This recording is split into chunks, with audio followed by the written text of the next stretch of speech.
And now it's time to talk about some good sex. Yes. I'm Wesley Morris, and this is Cannonball Today. Why are you so obsessed with me? Boy, I wanna know.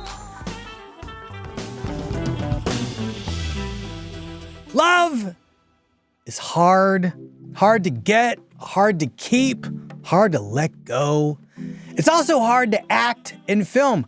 That might seem like a funny thing to say, given how many love stories we've been given from filmmakers, not to mention showrunners and novelists. But the percentage that really gets to me is low. There are two reasons to bring this up. One is that Valentine's Day just happened, and the other is that just in time for that commercial event, because what is Valentine's Day? We just got another movie of Emily Brontë's novel, Wuthering Heights. Heathcliff, you're not enough. Not for her. Margot Robbie and Jacob Elordi, they're in it. So, it must be said, are a lot of squished and squirted substances. Quite right. What? And not even the obvious ones. This movie shoots straight out of the loins of Emerald Fennell, the director of Promising Young Woman and Saltburn. Two movies in which sex becomes a form of revenge. Emerald Fennell is clearly interested in sexual obsession, romantic repression. She thinks she's being shocking, but I'm never shocked. Mostly because the movies, they're not about human psychology or relationships. They're about trying to shock you, which is trying. So I was curious about whether this new Wuthering Heights movie would be more than an Emerald Fennell shock show. And my pal, Sasha Weiss, was actually excited to see it. So we're gonna talk about how that movie made us feel. Look out! Here comes a cannonball. Sasha! Wesley. Thanks for coming back. Thanks for having me. All I'll say is we saw this movie at the same time. Wuthering Heights, Emerald Fennell. Cathy.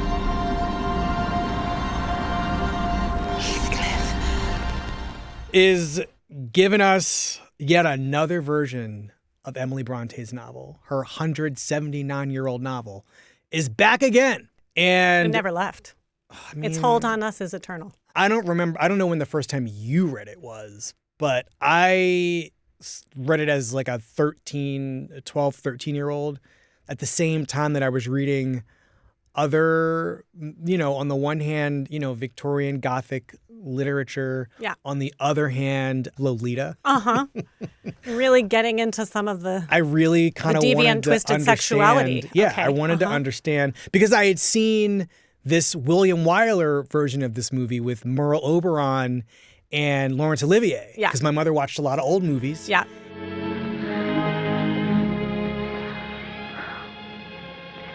Forgive me, Heathcliff.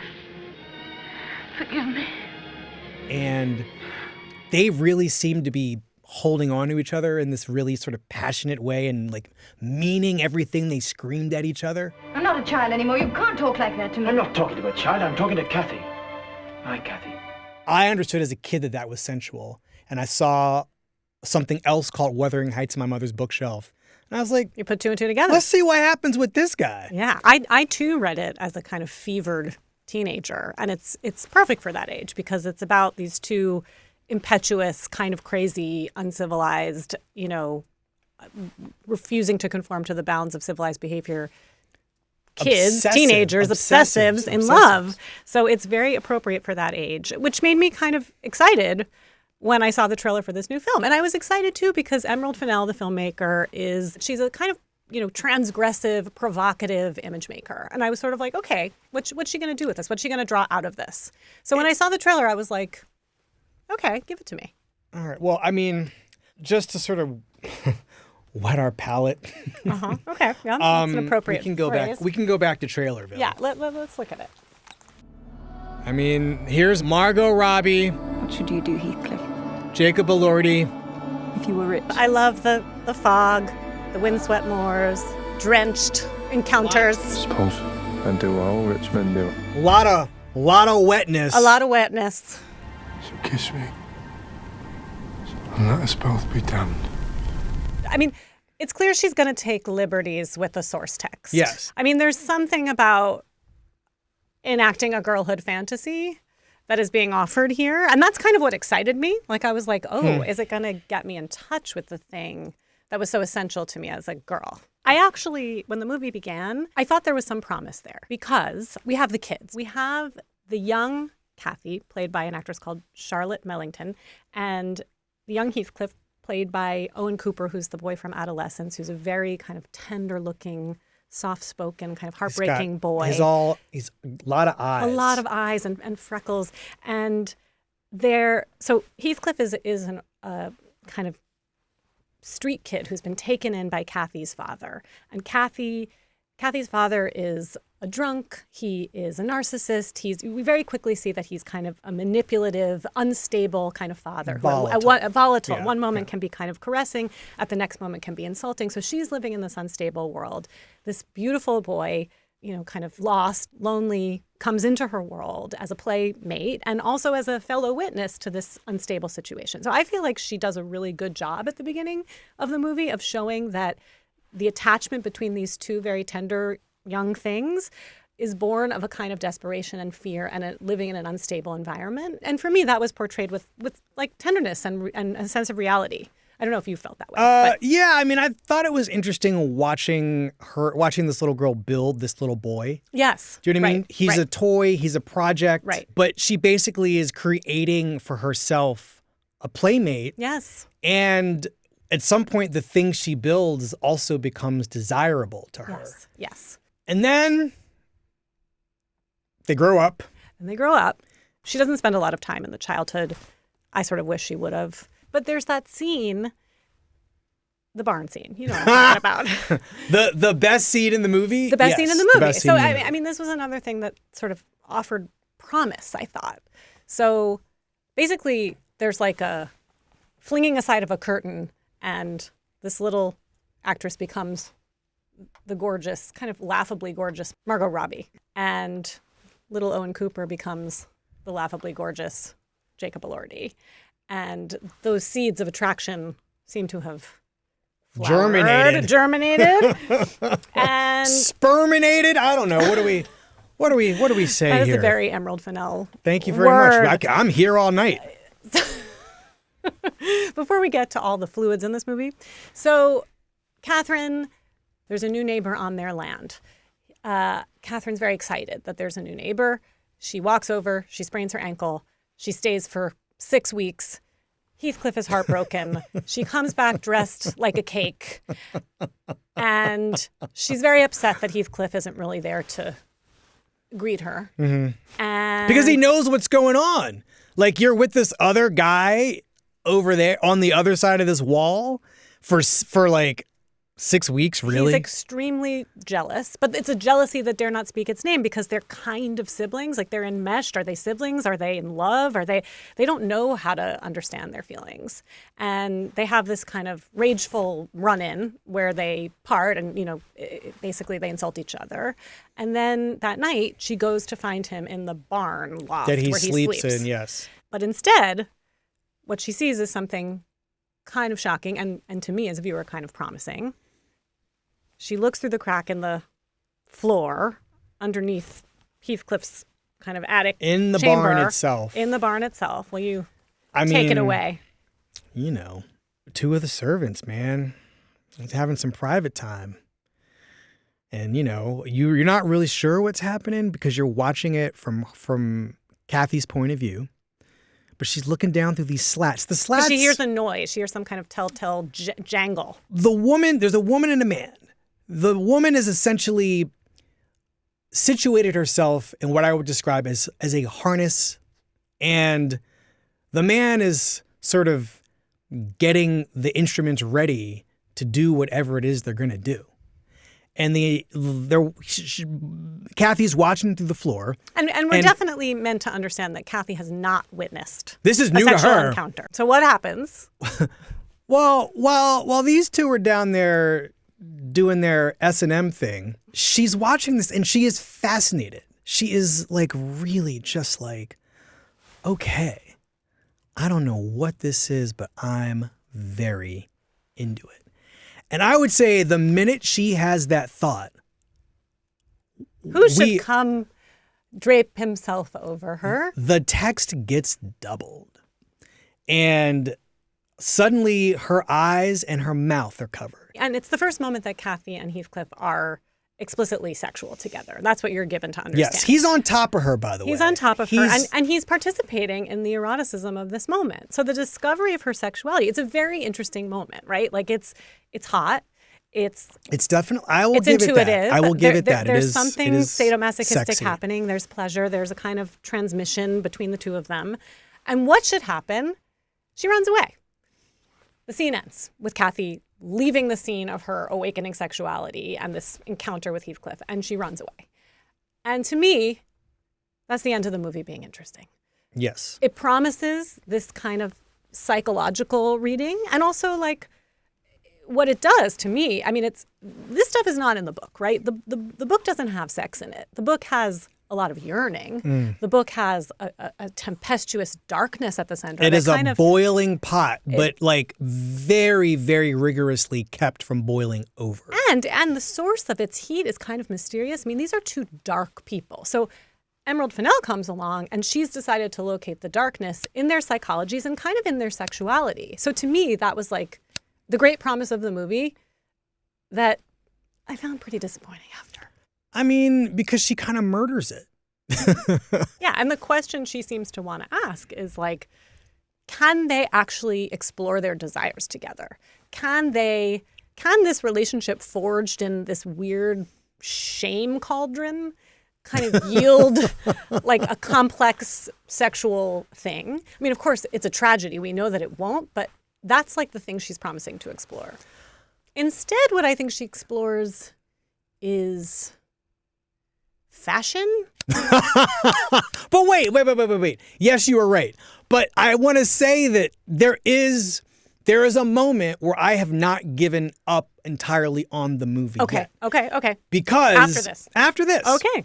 I think that I know what you're talking about. happens is, because what you're waiting for, what I'm waiting for anyway, is some sign that what felt deeply meaningful to me watching her watch this sex happen is that it will recur somehow. It will recur in a way that is a duplication of what we watched her experience upstairs in the barn. And it happens. She marries Linton, the guy who lives next door, Edgar Linton. Mm-hmm. And they're in bed one night, and he too climbs atop her. Mm. And she makes a very interesting choice. She's like, you know what I can do? I can take my hands and put them on his hands and make him do what Heathcliff did to me that time that I haven't forgot and I'm still thinking about. And he does it, and he's kind of like, oh, what is this? This is strange. And then there's a wonderful shot of Margot Robbie reacting to this. Mm-hmm. I think realizing that I have married a man that can do this thing that Heathcliff did to me. But then the movie just goes on and does some regular old normie sex while they run off and she makes a music video. She turns all the sex basically into a montage. Right. And they have this affair. What was in the trailer was the whole movie. Yeah, that's fair. That's fair. I really feel like this is a kind of missed opportunity in some ways. But I also, I do sense that the movie is scared of itself somehow. Yes. It is free to do as it pleases. It could have taken so many other liberties, but instead you get this kind of immature understanding of sexual proclivity, desire, as offloaded onto a series of images, right? excretion, I mean, secretion, there are egg yolks, emission. There's fish in aspic. Yeah, there's a whole fish, suspended in aspic that a finger kind of Kathy's finger, makes its way into. There's snails and slimy things. So all of there's a running gag where they leave eggs in each other's beds, and apparently there's a thing where in the world of this novel. They sit down in the exact same spot every time they get into bed. But also, when they discover that the yolk has been placed there, they run their finger. That's what I do when I find a broken egg. I run my fingers sensuously through it. I mean, so there's all of this sort of evocation of bodily congress, I guess. And then there is some sex, but it's kind of like it's not interesting. Novel sex. It's not interesting. There's every single shot that you see of them doing it belongs on a book in a bookstore. I just felt like the energy needed to go. This movie needed to be a lot crazier. And I'm sorry, you have some of the nuttiest source material ever written about romantic obsession, right? Where the sort of erotic and sensual and narrative sublime are essentially embodied in these two people who pledge that not only will they love each other unto death, there's no point in living if the other person isn't here. We might even just be two sides of the same soul. I mean, and that's the promise that's so exciting and intoxicating.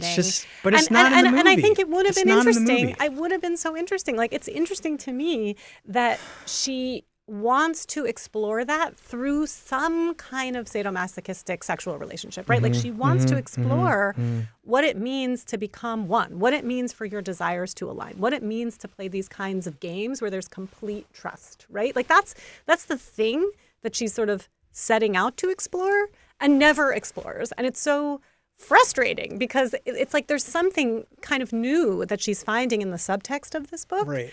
And then she just won't go there. And in fact, there are moments where, again, Catherine and Heathcliff kind of walk up to the edge of this more risky sexual encounter. There's the moment where she's masturbating in the heath. Yeah. And he finds her and they kind of come together for a moment, and he sucks on her fingers, and he's promising, there's some promise there, and then she just flees. And I feel like that is what Emerald Fennell does in the movie. I just think every time she starts to get psychological or she starts to get risky, she just runs away with a billowing cape. Yeah, because I think I don't know, I feel like there's something really. This is the director trying to work something internal out, right? I feel like there's something personal happening here that she can't get to the bottom of. I think the whole movie should have just been the two kids at the beginning. The thing that's embarrassing to me about this movie is everybody seems too old to be playing these games. It's not like anybody looks too old for the part, although Margot Robbie's clothes, it almost seems like she started off as the actor who's playing Cathy, and then poof, woke up in little Cathy's clothes, because they don't all quite fit right to me. It's almost like she's Alice in Wonderland or something. Yeah, there is this feeling of cosplaying. Cosplaying at psychology. That's the word. Cosplaying at adult desire. Cosplaying at some kind of communion. And none of it feels sophisticatedly realized. You didn't like the other two movies? Promising Young Woman and Saltburn? I did like Promising Young Woman, and I felt like it was a promise from this director. You keep using that word. You use that word a lot. Promising. Well, it's because I feel like she is proposing to go. I mean, in all of the movies are revenge movies. All of the movies involve a kind of sexual power play. All of the movies explore sort of people who perceive themselves to be victims that can actually be quite cruel for all kinds of reasons. I mean, these themes are suggestive and exciting. And then in Promising Young Woman, I think they're the most realized. Saltburn is maybe the worst movie that I've ever seen. I'm so angry that I saw that movie, because it's just, it's Amen. It's transgression for no purpose. It's transgression to take a picture for Instagram. Right. She found a house and she was like, she's just interested in houses. She's not really interested in souls. Well, right. And I think there's something about the soullessness of these projects. I think that actually, I actually think it would be useful to sort of think about, because we're having a really interesting moment right now, I think, that this movie is a part of, in terms of, I mean, this isn't successful, but like, this movie is about a kind of sexual communication. Yes. Right? This movie, at its very least, at its barely most successful, is about two people trying to figure out how to be with each other. Yeah. They just won't fucking talk about it. So what I want to do is I want to like think about some of the work that we've gotten in like the last year or so, where people are trying to negotiate how to arrange their bodies. Something you want to explore, or maybe Yes. something actually transgressive. Yeah. How do you ask for that? How do you talk about that? There are a bunch of works that are exploring this much more successfully than I think this managed to. We're in a moment where there's a nice little bounty of that right now, involving people's sex desire and communicating the desire. And I'd be fun to like look at some of that. Yeah. Let's look at something that manages to do what, unfortunately, Emerald Fennell failed to do. And now it's time to talk about some good sex. Yes. Yes. Pleasurable sex. Part of what was such a bummer about this movie is that actually there are a number of works of visual pleasure seeking and pleasure giving that are engaging sex in a sophisticated way, in a risky way, in a way that, I don't know, I haven't quite seen it portrayed before. And I think in all of the things that I'm thinking of, there is some exploration of negotiating power, of trying stuff. Yeah. And I think that what makes these things special is that a lot of that happens through talking. And some of the talking is actually what's really hot. It's not just the sex, which also is hot, but it's like sort of the way that it's arrived It's at. a package deal, baby. Sometimes you have to, you gotta say what you want, or speak that you don't want it, right? Confirm or deny.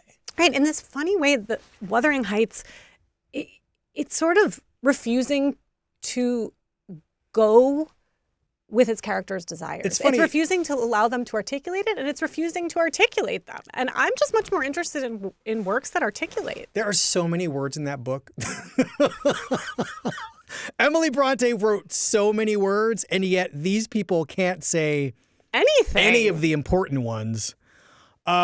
So how should we do this? Like, I'll present you one that I think is doing it for me. Please. That is, the whole work is an achievement of this kind of connection. And I feel like Heated Rivalry, you've heard everybody's heard all about I knew it. you were going to talk about Heated And Rivalry. I just feel like one of the things that is successful about this show, one of the many things that's successful about this show, which is, of course, the show about these two professional hockey players who have this years-long affair that begins with sex. And then I think through prolonged exposure to each other, fall in love.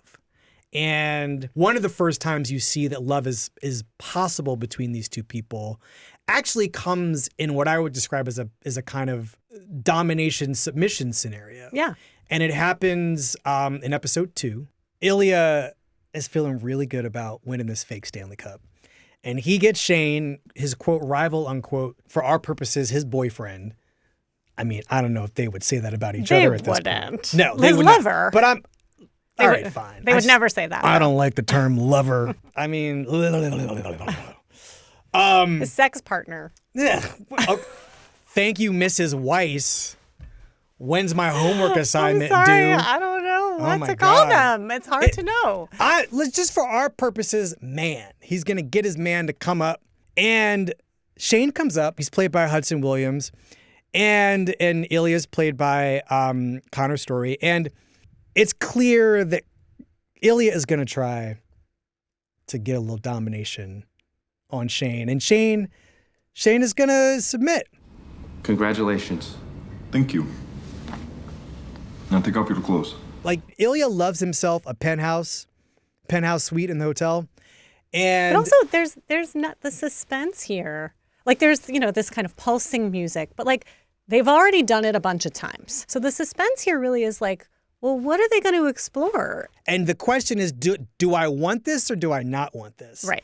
And so there's an inherent safety of this connection, but there's also a frisson of like uncertainty and suspense for Shane. Touch yourself. What? Show off for me. I want to watch you.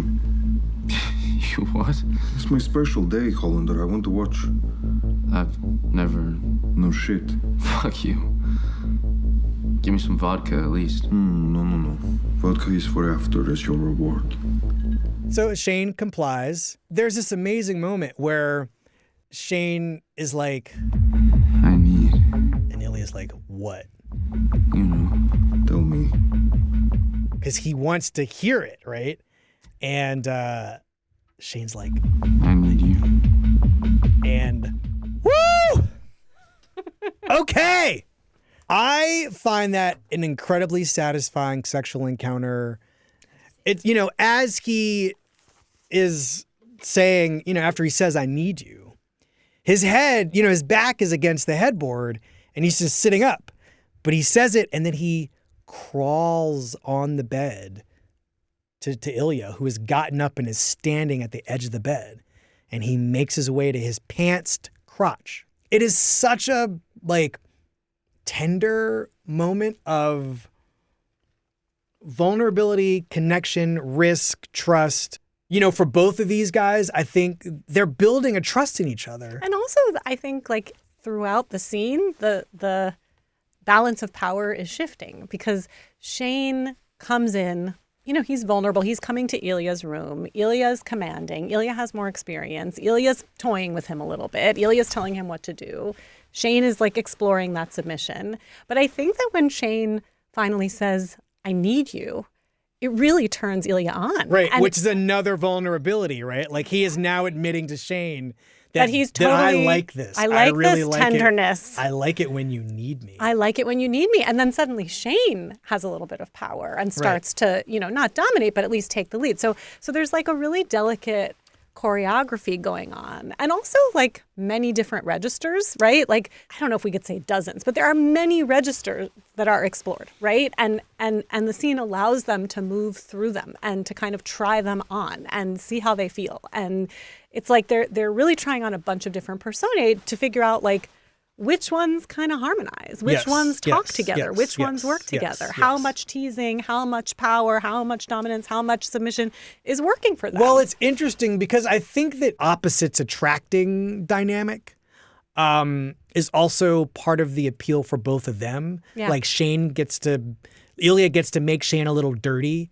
and Shane gets Ilya to sort of like lower the volume on his bad boy act. I don't know. I like what you're saying about how the power dynamic is sort of, it does. I mean, I hadn't really appreciated quite the valences of the shifts between the two of them. Is there like in this little power exchange? This is really an exchange of equals and peers, my friend. I've given you. We've long ago worked out our power dynamics. Have we? I don't know. Let's find out. Let's find out. I've given you heated rivalry. What would you like to give me in return? I would like to give you Babygirl. Oh, Babygirl. One of my favorite recent movies. NSFW. Well, actually, funnily enough, I feel like the scene or the parts of it that I want to watch with you are perfectly safe for work because to have a good kind of rigorous sex scene, you don't always need to get to that. I mean, eventually you want to get to the part where someone is having an extreme experience of pleasure. But the part that interests me is like the negotiation on the way to getting there. So let me set the scene for you. If you pick the one I think you picked, this is one of the great sex scenes of all time. I agree. Right out of the gate. I mean, this thing is like 2 years old.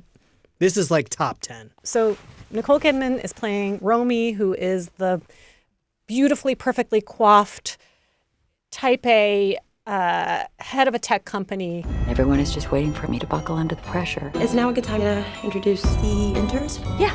You know, extremely organized, uptight person who has the secret desire to be dominated. Basically, what they said Nicole Kidman has always been in some way, but really isn't. That's not how she is. Well, we don't know. But here she is exploring this fantasy.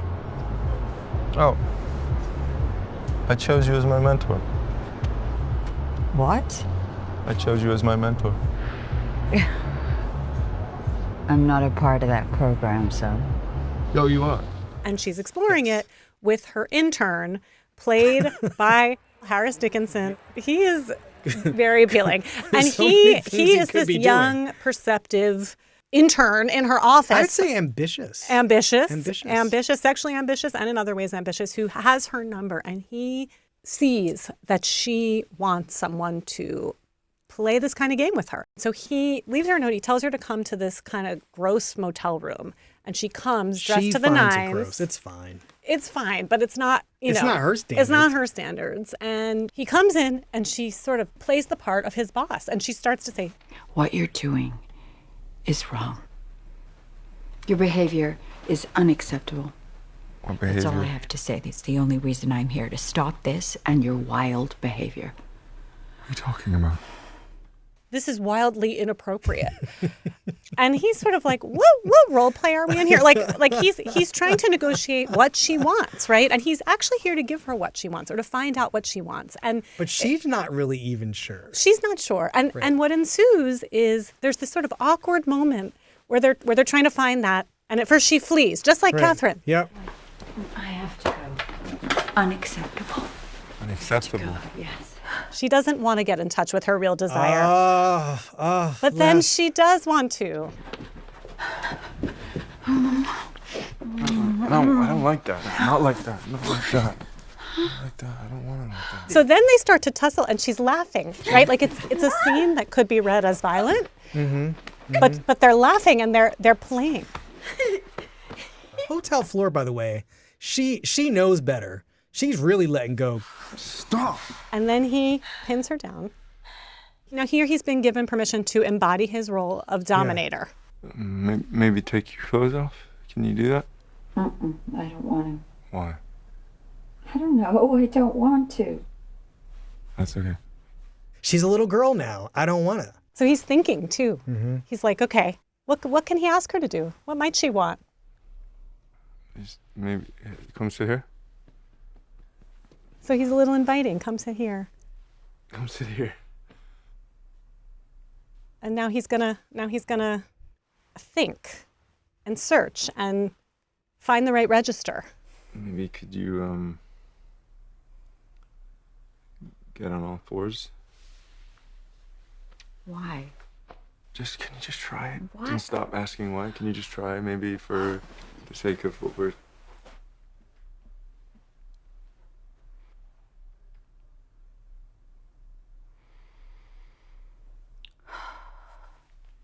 This is an extraordinary scene. Do you think that she thinks that, like, I kind of don't want to, or why would I do that? But also, like, a little girl being like, but why? But why? No, I think that she is not quite ready to let go. And I think at first he goes too straight to the heart of what she wants. And it's like being burned by a flame. She can't take it. So he's adjusting the dials and adjusting the temperature. I like that. But he's also saying in the pinning, right? It's not a violent pinning. No. It's like, you are safe. You're safe. You do not have to run. It's going to be okay. Exactly. Just trust me.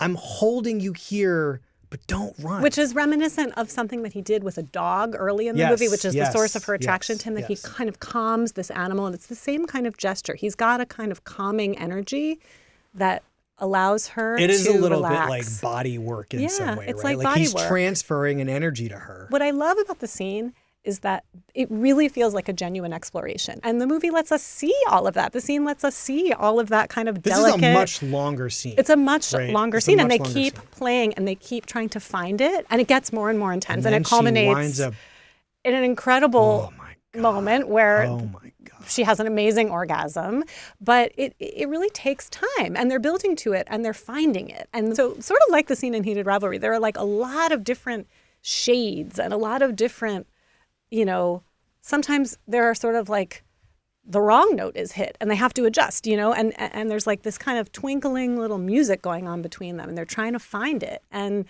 like, to me, this scene, it gives to Romy's character what Emerald Fennell denies to her character, right? Which is like improv. And the capacity, exploratory improv, and like having desires that are maybe like you don't even know how to name. This to me is that, right? Like this is them attempting to try to explore something.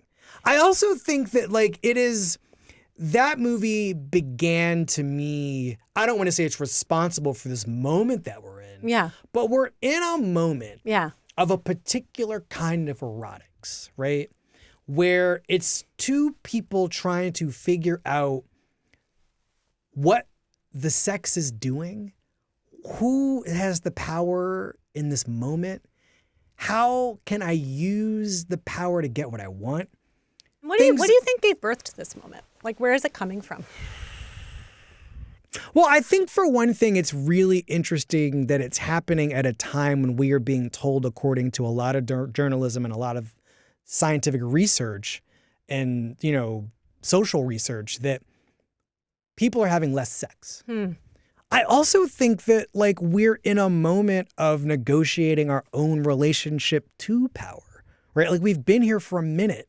And in the world of these hotel rooms, the sort of hotel motel becomes a studio for this exploration. This is work. I mean, these other works are interested in kind of, improvising the law, right? Like these people are negotiating a kind of emotional and sexual contract. And it maybe in a way, it's like, it kind of makes sense to me in a way, right? Like we're coming out of this period. I do think it has to do with Me Too. I do think it has to do with 100%. I think it really has to do with Me Too. The Trump administration's, rulings about the regulation of the female body and control. Yep. And I think that like we are in a kind of new territory where we have to renegotiate these things. And I think these works of culture are renegotiating them in some really subtle and useful ways that I feel actually really grateful for. And what I would say is more, please. Yes. I can never get enough. I'm insatiable. Keep them coming. Sasha, we did it again.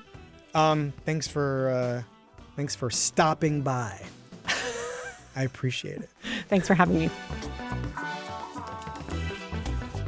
Before we go, I just have one thing to say. I have a few things to say, but I will start by saying this. In 24 hours, Robert Duvall, Frederick Wiseman, and Jesse Jackson died. But I am actually still sitting with a person who is going to have a lot less ink spilled on them, a lot fewer tributes devoted to him. Bum bum bum bum bum bum bum bum bum bum bum bum bum bum bum bum bum bum bum bum. That is a very bad version of Quincy Jones's theme song for Sanford and Son. And the reason to bring this up is that Demond Wilson died a couple of weeks ago, and I just wanted to say we might have lost one of our great heterosexual men, but also one of our great comedic straight men. That basically in comedy means that somebody else is supposed to be funny, and it's not you. Your job is to take the funny and just absorb it. Demond was like the son, and he had to really take Red Fox's abuse as the father in the Sanford and Son relationship. Hi, son. I thought I heard the truck. Hey, Pop. They ran a junk shop, and Red Fox talked a lot of junk to Demond Wilson. I was reading in the paper the other day. Wife dies, the mate follows. Hey, Pop. Now, you know Mama's been dead for 23 years. Well, sometimes it takes a little longer. And it just was such a pleasure watching him take the abuse. What are you talking about? I forgot. You keep talking about I forgot something. I want to know what it is I forgot. Forget it. It was just such a pleasure watching this man tell these people, y'all need to act better. Like, act right. It's the door. No kidding. Well, Well, what? want me to answer it? No, have it framed and hang it on the wall. I just want to say, because nobody else is going to say that Damon Wilson was one of the great straight men of all time, but he was. We all know. We saw the show, and I just wanted to give a salute to the hard work and, I don't know, punching bag work that he did on that show. Rest in peace, Mr. Wilson, and thank you for your service.